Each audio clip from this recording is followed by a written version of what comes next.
Hello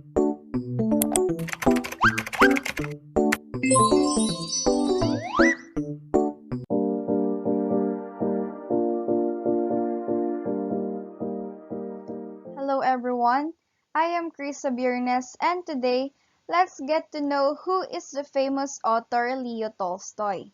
Together with my group, Kate Josianne Remola, Nissi Suing, and Azariel Tamayo. Before we dig deeper on the life of Tolstoy, first let's discuss some facts about Mr. Tolstoy. Leo Tolstoy was a Russian writer best known for his epic novels. His full name is Count Lev Nikolaevich Tolstoy.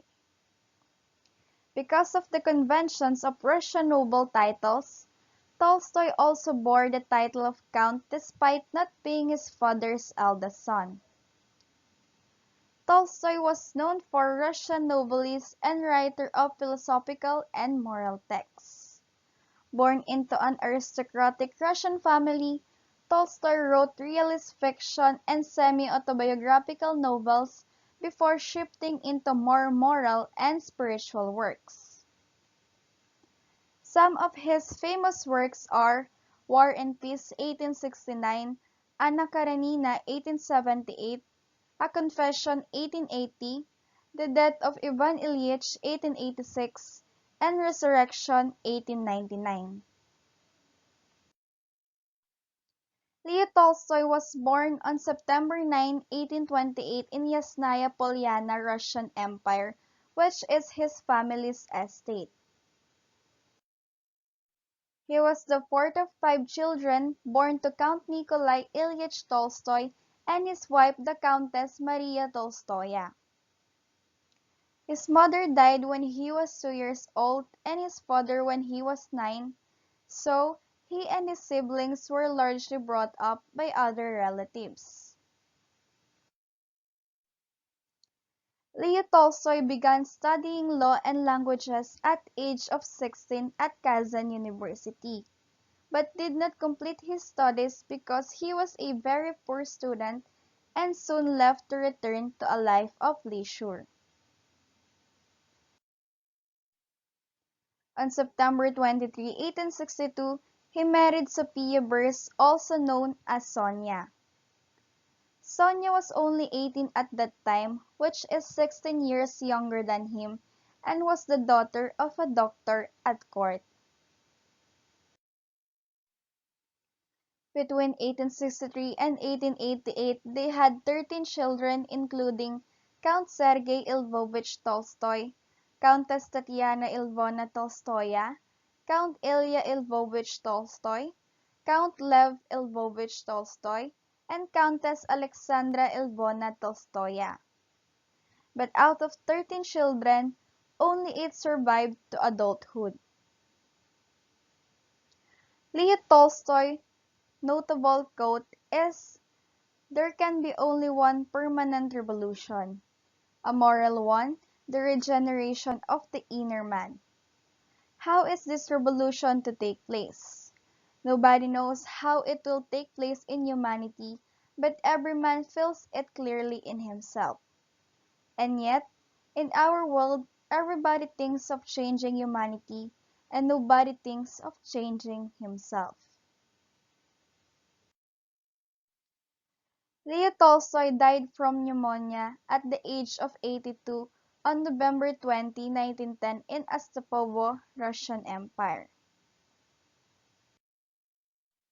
Now let's proceed on his troubles and military experience. In 1851, after running up significant debts from gambling, he went with his brother to join the army.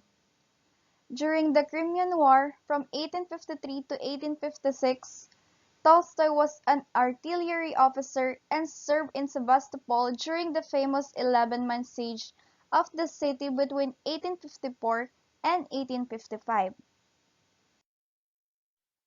Although he was commended for his bravery and promoted to lieutenant, Tolstoy did not like his military service.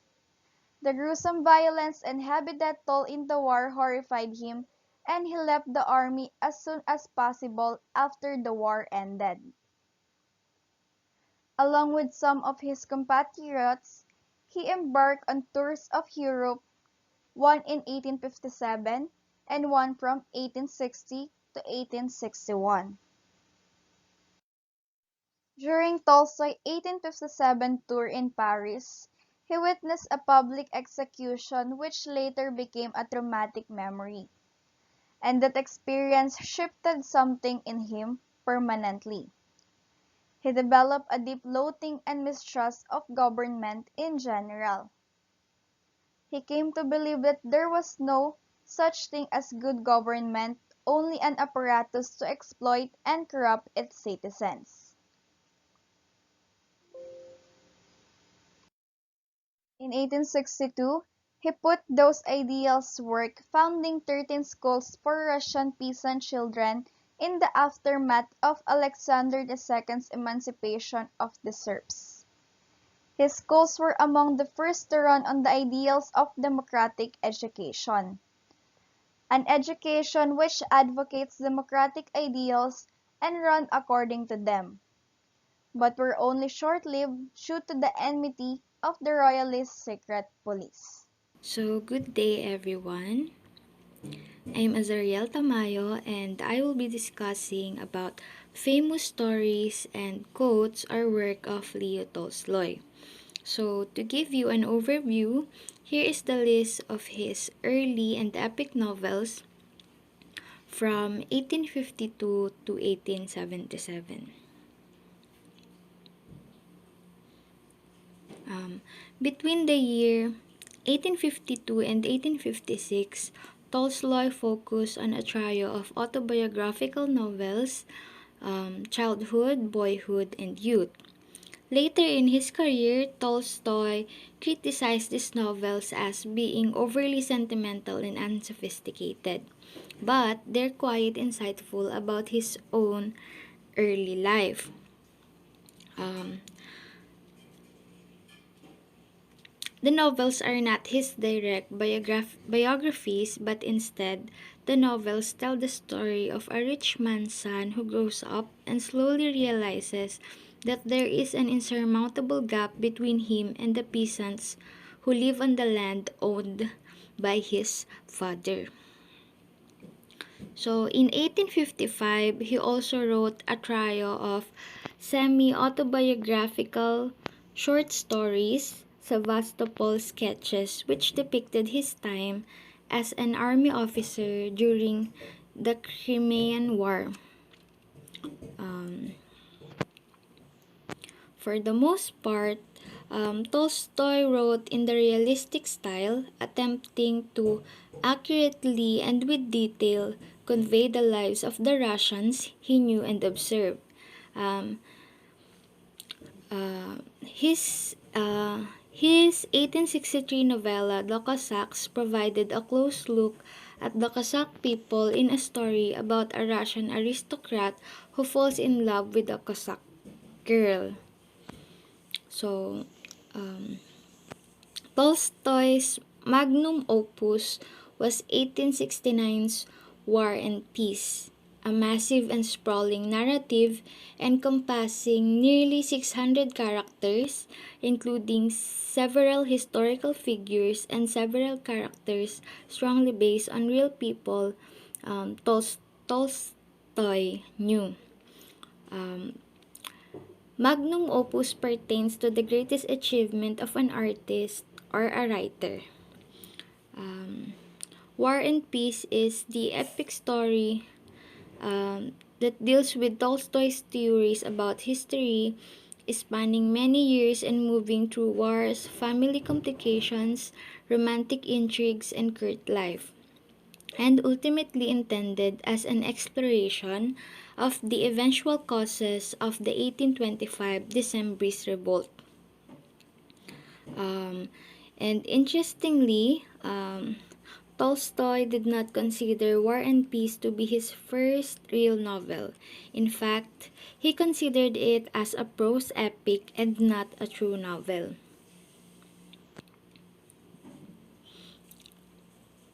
Um, Tolstoy believed that his first true novel is Anna Karenina, which was published in 1877.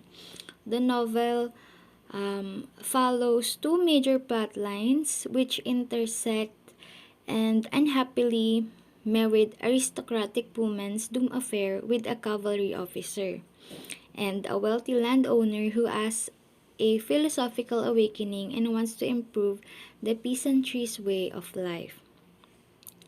It covers personal themes of morality and betrayal as well as larger social questions of the changing social order, contrast, contrast between city and rural life, and class division. Stylistically, it lies at the juncture of realism and modernism.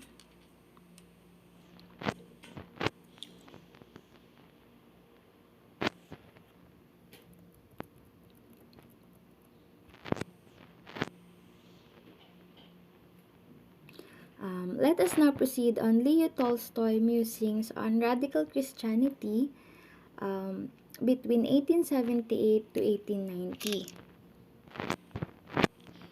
So, after Anna Karenina, Tolstoy began further developing the seeds of moral and religious ideas in his earlier works into the center of his later work. He actually criticized his own earlier works, including War and Peace and Anna Karenina, as not being properly realistic. Instead, he began developing a radical, anarcho-pacifist Christian worldview that explicitly rejected both violence and the rule of the state. So, between the year 1871 and 1874, Tolstoy tried his hand at poetry, branching out from his usual prose writing. He wrote poems about his military service, compiling them with some fairy tales in his Russian book for reading. It is a four-volume publication of shorter works that was intended for an audience of school children. Ultimately, he disliked and dismissed poetry. So, two more books during this period, and it is The Death of Ivan Ilyich and the non-fiction text What Is to Be Done in 1886. So, it continued developing Tolstoy's radical and religious views with harsh critiques of the state of Russian society. His confession in 1880s and What I Believe in 1884 declared his Christian beliefs, his support of pacifism and complete nonviolence. Also, his choice of voluntary poverty and asceticism. So, for the last topic of my report, let's move on to Leo Tolstoy as a political and a moral essayist. And these are his works during 1890s to 1910s. So in his later years, Tolstoy wrote almost solely about his moral, political, and religious beliefs. He developed a firm belief that the best way to live was to strive for personal perfection by following the commandment to love God and love one's neighbor, rather than following the rules set by any church or government on earth. His thoughts eventually garnered a following, and they are called Tolstoyans, who were a Christian anarchist group devoted to living out and spreading Tolstoy's teachings. So his criticisms extended many of the foundations of society at the time, including property and marriage. By 1901, Tolstoy's radical views led to his excommunication from the Russian Orthodox Church, but he was unperturbed. In 1899, he had written Resurrection, his final novel, which critiqued the human-run church and state and attempted to expose their hypocrisy. He hoped to continue spreading his teachings throughout Russia. Here is a picture of Leo Tolstoy at his desk circa 1908. It is gathered from the Library of Congress. So, for the last 2 decades of his life, he largely focused on essay writing. He continued advocating for his anarchist beliefs while also cautioning against the violent revolution espoused by many anarchists. One of his books, The Kingdom of God is Within You, was one of the formative influences on Mahatma Gandhi's theory of non-violent protest. And the two men actually corresponded for a year between 1909 and 1910. So, um, Tolstoy also wrote significantly in favor of the economic theory of Georgism, in which posited that individuals should own the value they produce, but society should share the value derived from the land itself. So, to end this topic, here are some of his remarkable quotes that explore different life aspects. The first one is, "The only thing that we know is that we know nothing, and that is the highest flight of human wisdom." The second one is, "Wrong does not cease to be wrong because the majority share in it." The third one is, "If there was no suffering, man would not know his limits, and he would not know himself." This is from Leo Tolstoy's War and Peace. For the fourth one, "All happy families resemble one another. Each unhappy family is unhappy in its own way." And for the last one, "It is amazing how complete is the delusion that beauty is goodness." So, these are his remarkable quotes that explore different life aspects, and I just gathered 5 out of 100. And that's all for my topic. Thank you for listening. I hope you learned something new. Good day, I am Nissi Suing and I will discuss about the literary styles and themes that Tolstoy have used in his writings. Firstly, we will talk about his earlier works. So, based on my research, Tolstoy himself was largely concerned with showing and depicting what he saw around him in the world. He is realistic with his writings. Aside from this, he is known for telling epic stories with serious philosophical underpinnings, kagaya ng story niyang War and Peace. Next, the same story, War and Peace, also criticizes history. Sa writing niya na to, he argued that smaller events daw is mas may malaking impact sa history compared with huge events and prominent individuals. He also has personal themes when it comes to writing. Mostly, yun ay about betrayal, love, lust, and jealousy, kagaya ng sa story niya na Anna Karenina. Later on, he spent his life writing explicitly about religious, moral, and political topics. He wrote several writings about his theories of pacifism and anarchism, which was also tied into his highly individualistic interpretation of Christianity. He was politically involved and was known for expressing his opinions on major issues and conflicts during his time. Another fact about him is that he once wrote in support of the Boxer rebels during the Boxer Rebellion in China that condemns the violence of Russians, Americans, Germans, and Japanese troops. His most famous novels contained prose, which themes falls between realist and modernist styles. Yung styles and themes of Tolstoy has been very wide, intellectual, straightforward, and almost all were non-fiction. And that is all for my part.